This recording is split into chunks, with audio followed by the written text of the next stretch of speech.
Allah Ta'ala berfirman, la yanalallaha luhumuha wala dima'uha walakin yanaluhu taqwa minkum. Artinya daging-daging kurban itu dan darah-darahnya sekali-kali tidak dapat mencapai keridhaan Allah, tetapi ketakwaan daripada kamulah yang dapat mencapainya. Takwa adalah sifat hati. Kita berkurban, nyembelih sapi, darahnya mengalir, dagingnya kita bagi-bagi, sampailah darah dagingnya itu kepada Allah, kada sampai. Nang sampai kepada Allah apa? Takwanya itu. Kita berkurban itu tujuannya apa? Kita berkurban itu menjunjung perintah Allah. Takwa artinya, dan itu sifat hati. Takwa sifat hati.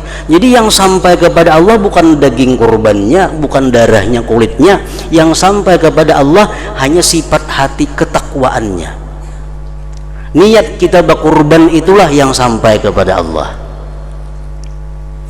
Orang yang bukan Islam ini bisa menyembelih sapi, dibagiakannya daging-dagingnya kepada orang-orang miskin, kan tidak ada harganya. Nah sama orang kita, kalau orang kita menyembelih kurban tapi bukan karena Allah, bukan karena takwa, sama orang kafir nyembelih kambing, dibagi-baginya dagingnya. Yang sampai kepada Allah itu hanya niatnya menjunjung perintah Allah, yaitu takwa. Takwa adalah sifat hati.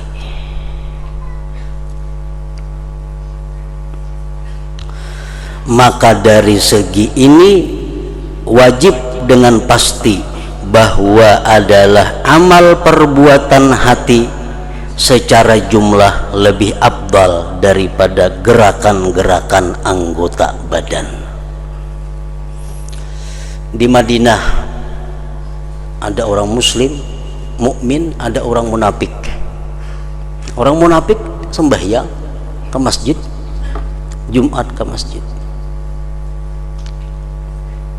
Orang mukmin sembahyang juga, sembahyangnya sama, sujudnya sama, rukuknya sama, bacaannya sama, tapi yang sampai kepada Allah sembahyangnya orang mukmin.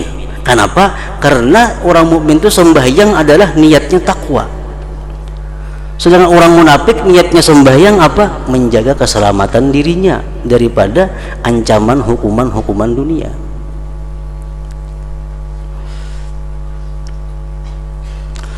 Kemudian wajib bahwa niat itu daripada keseluruhannya lebih afdal, karena niat adalah ibarat dari kecenderungan hati kepada kebaikan dan kehendaknya kepada kebaikan itu.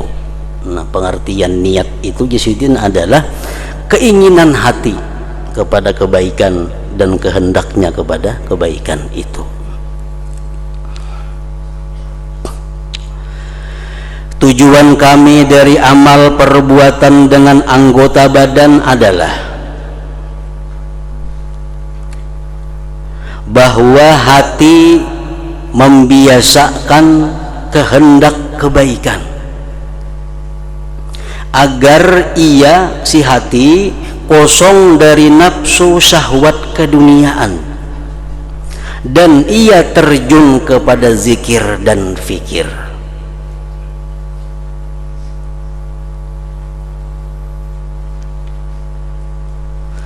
Maka dengan pasti hati lebih baik dengan dikaitkan kepada tujuan, karena ia bertempat dari diri maksud. Yang dimaksud itu apa? Yang dimaksud itu hati kita bisa berzikir dan tafakur. Yang dimaksud hati kita bisa berzikir dan tafakur, itu maksudnya. Agar hati kita bisa berzikir dan tafakur, itu mesti ada kehendak untuk itu, mesti ada keinginan untuk itu. Nah, keinginan ini akan kuat bila dibantu oleh anggota tubuh zahir, akan kuat bila dibantu tubuh zahir. maka dengan pasti hati lebih baik dengan dikaitkan kepada tujuan, karena ia bertempat dari diri maksud. Yang dimaksud ini kan hati. Bila mana hatinya selamat, dia akan bahagia bertemu Allah, dia akan senang bertemu Allah, dia mati dalam keadaan bahagia. Tujuannya itu. Nah, kehendak berbuat baik itu dari hati, sedangkan perbuatan zahir hanya memperkuat. Dan ini sebagaimana perut apabila merasa sakit, maka kadang-kadang ia diobati dengan diletakkan ulisan atas dada, dikasai, dan diobati dengan minuman dan ubat yang sampai ke perut. Maka minuman itu lebih baik daripada mengulis dada, karena mengulis dada itu juga yang dikehendaki adalah menjalarnya pengaruh dari dada sampai ke perut. Maka apa yang menjumpai perut, obat langsung ditagup itu, maka apa yang menjumpai perut itu sendiri itu adalah lebih baik dan lebih bermanfaat. Jadi samuaan, baik niat, baik anggota tubuh zahir, baik amal anggota tubuh zahir, yang dimaksud itu adalah keselamatan hati. Niat tujuannya apa? Supaya hati selamat. Anggota tubuh yang zahir beribadat tujuannya supaya hati selamat, karena hati selamat ini modal untuk akhirat. Nah, niat langsung ke hati, sedangkan anggota tubuh zahir melalui proses hanya sampai ke dalam hati melalui perantara. Maka begitu pula semestinya dipahami pemberian pengaruh taat-taat seluruhnya, karena yang dicari daripadanya adalah merubah hati dan mengganti sifat-sifatnya saja, bukan anggota badan.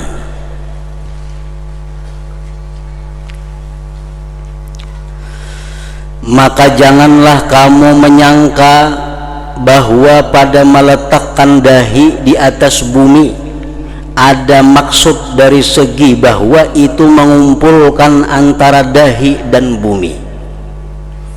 Jangan dikira sujud itu tujuannya hanya untuk menyentuhkan dahi ke tanah. Jangan disangka bahwa sujud itu Allah menyuruh supaya dahi kita sampai ke tanah, hingga situ aja. Bukan itu. Tetapi Allah menyuruh kita sujud itu dari segi bahwa itu dengan hukum adat kebiasaan adalah memperkuat sifat tawadhu di dalam hati. Allah menyuruh kita sujud. Sujud itu meletakkan anggota tubuh yang paling mulia ke tempat yang paling rendah, bumi. Disuruh sujud. Tujuan Allah menyuruh sujud ini bukan hanya untuk meletakkan dahi di bumi kada, tapi untuk menguatkan perasaan tawadhu yang ada di dalam hati sewaktu sembahyang itu. Rasulullah bersabda, innamas salah tamaskunun wa tawadhu'un ila akhir. Ujar Nabi, innama, hanya saja sembahyang itu adalah merupakan tamaskunun, perasaan hinanya diri, wa tawadhu'un, dan sembahyang itu merupakan penampakan daripada rendahnya diri. Nah, rendahnya diri, hinanya diri itu akan menjadi kuat di waktu sujud, karena sujud itu akan memperbuat tawadhu'nya hati. Kalau kita merasakan sembahyang itu bahwa kita adalah sangat hina, pertama, kita sembahyang itu menjunjung perintah.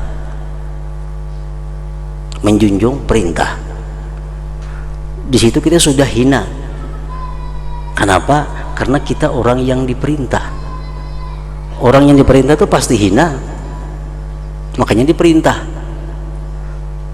Jadi sembahyang itu sebenarnya dari awal sampai akhir adalah menunjukkan betapa hinanya, rendahnya kita. Kita sembahyang menjunjung perintah Allah, berarti kita alangkah hinanya kita diperintah. Nah, yang kedua, dalam sembahyang kita diatur gerak-gerik kada boleh lain pada itu. Bertambah hina lagi kita.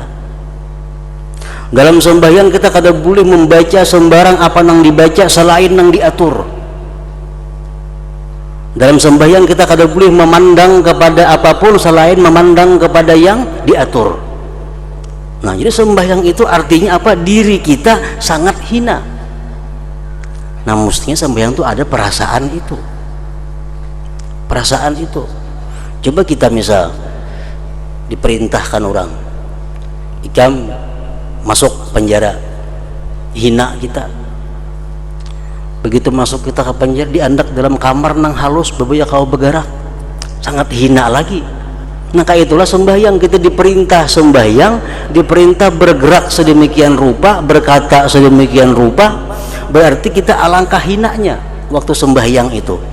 Nah, barang siapa orang sembahyang tapi kadang merasakan kehinaan dirinya, bahiyah khidaj, sembahyangnya kurang, kata Nabi. Orang tuh sembahyang tapi kadang merasa dirinya hina, tuh kurang sembahyangnya.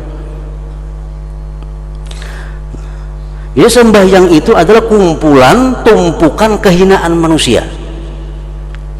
Kiblat hanya boleh Ka'bah, kada boleh menghadap yang lain-lain. Bergerak 3 kali aja batal sembahyangnya.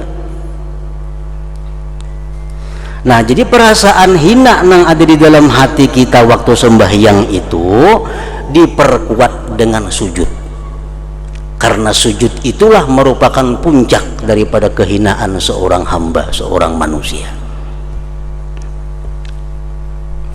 Nah, Allah menyuruh sujud bukan hanya menandak dahi ke bumi, tapi tujuannya adalah untuk memperkuat perasaan tawadhu yang ada di dalam hati.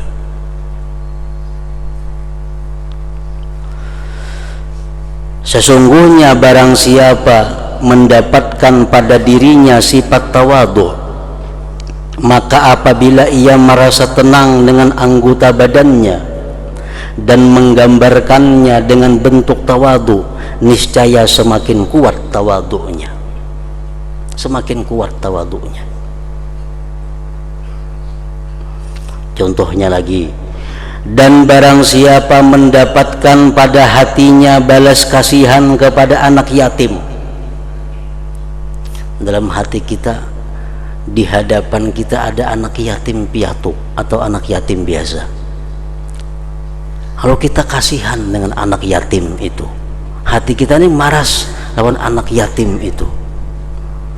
Lalu apabila ia mengusap kepala anak yatim, dipusutnya kepala anak yatim tadi, maka semakin kuat balas kasihan dalam hatinya. Kita ini kasihan dulu anak yatim, kita pusut kepalanya. Nah, gerakan kita memusut kepala ini memperkuat rasa kasihan dalam hati, karena perbuatan zahir mendukung apa yang di dalam hati. Karena ini amal perbuatan tanpa niat itu tidak memberi faedah sama sekali.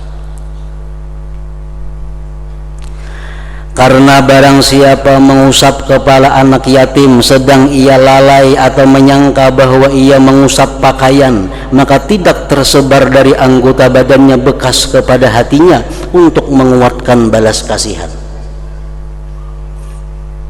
Amunnya itu mengusap kepala anak yatim, tapi hatinya kemanakah kada ke situ, atau perasaannya yang diusapnya ini kupiah. Nah, itu kada akan memberi bekas kepada menguatkan rasa kasihan dalam hati. Dan begitu pula barang siapa bersujud dengan lalai, sedang ia disibukkan dengan cita-citanya dengan benda dunia, maka tidak tersebar dari dahinya dan peletakannya di atas bumi pengaruh kepada hatinya yang membuat semakin kuat sifat tawadhu'nya. Nyata sujud, tapi rahatan sujud tuh hatinya kemanakah? Nah, sujudnya itu kadang akan berpengaruh untuk memperkuat tawadhu dalam hatinya. Maka adanya yang demikian itu seperti tidak ada. Orang tuh sujud tapi hatinya lalai, sama lawan kada sujud. Kada ada bakasnya, kada ada pengaruhnya kepada penguatan sifat tawadhu di dalam hati. Dan apa yang adanya sama dengan tidak adanya, dengan dikaitkan dengan maksud yang dicari itu disebut perkara yang batil. Bila barang tuh kada ada lawan ada sama, berarti batil ngarannya. Nah, maka dikatakan bahwa ibadah tanpa niat adalah batil. Ibadah tapi kada berniat batil, sama lawan kada ada artinya. Ini artinya adalah apabila ia berbuat dengan lalai. Orang tuh maigau dihitunglah ada dosa atau pahala, kada ada. Guring nyambeti orang nah menggibah tapi maigau kada dapat dosa inya. Rahatan guring membaca kitab, membaca Quran tapi inya guring, hatinya lalai, kada akan dapat pahala.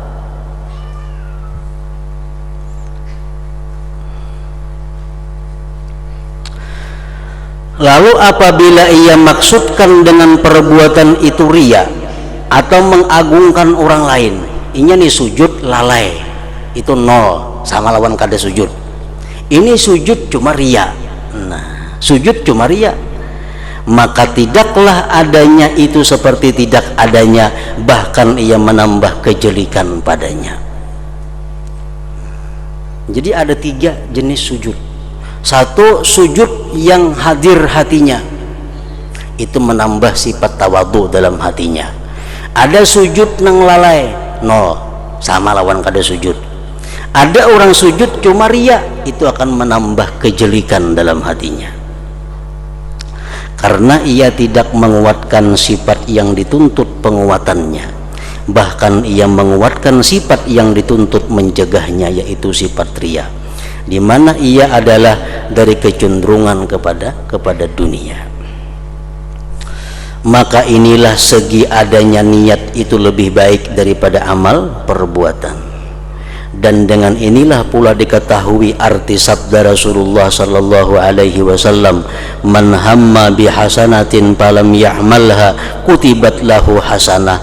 Artinya barang siapa mencita-cita dengan suatu kebaikan lalu ia tidak mengerjakannya, niscaya ditulis baginya satu kebaikan.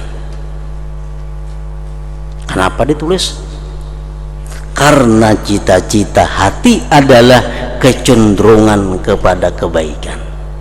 Hati kita nih ingin berbuat baik itu sudah pahala, walaupun belum sempat terlaksana.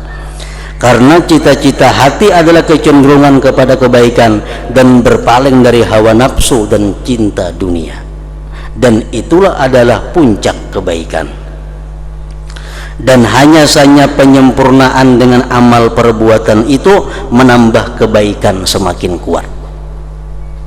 Maka tidaklah dimaksudkan dengan mengalirkan darah binatang kurban adalah darah dan daging, bukan itu yang dimaksud, tetapi kecenderungan hati meninggalkan cinta dunia dan mengorbankannya karena mengutamakan keridaan Allah Ta'ala.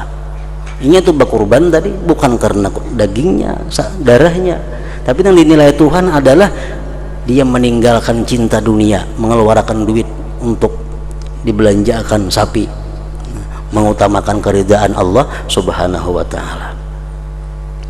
Dan sifat ini berhasil ketika kuatnya niat dan himmah, walaupun halangan menghalangi amal perbuatan. Kalau niatnya sudah ada, himmah keinginannya sudah ada, walaupun ada yang menghalangi, tetap dicatat sebagai satu perbuatan kebaikan. Maka firman Allah Ta'ala, la yanallahu luhumuha wala dima'uha walakin yanaluhu taqwa minkum, artinya daging-daging dan darah-darah kurban sekali-kali tidak sampai kepada keridaan Allah,